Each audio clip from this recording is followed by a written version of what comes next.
আসসালামু আলাইকুম বন্ধুরা, আশা করি সবাই ভালো আছেন আর আমিও ভালো আছি। আজকে চলে আসলাম অনেক দিন পর ছোটো ভাইয়ের সাথে আম চুরি করে খেতে। অনেক দিন হলে আসা হয় না, তাই আজকে একটু ইচ্ছা হলো, তাই ছোটো ভাইদের সাথে আসলাম আম চুরি করে খেতে।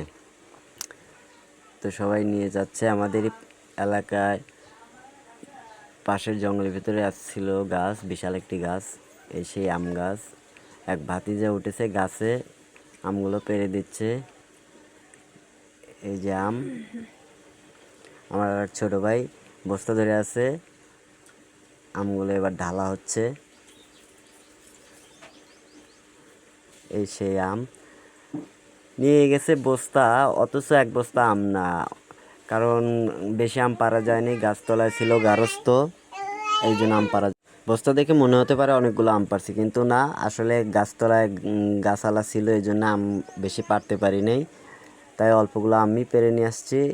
এদিকে আমার ছোটো ভাই বিট লবণ বের করছে, ঝাল মশলা, এটাকে বলে ঝাল মশলা, মরিচের গুঁড়া এবং লবণ দিয়ে বানানো। এদিকে কাঁচি নিয়ে কাটার জন্য সবাই তাড়াহুড়া লেগে দিছে, কে কার আগে কেটে খায়।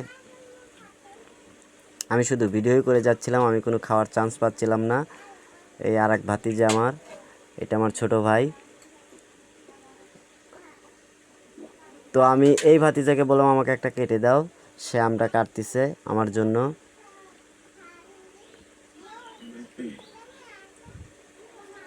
সবাই এদিকে খাওয়া নিয়ে ব্যস্ত, অনেক মজার ছিল।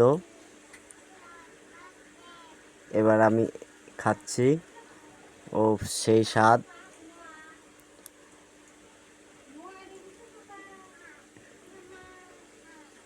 সবাই এক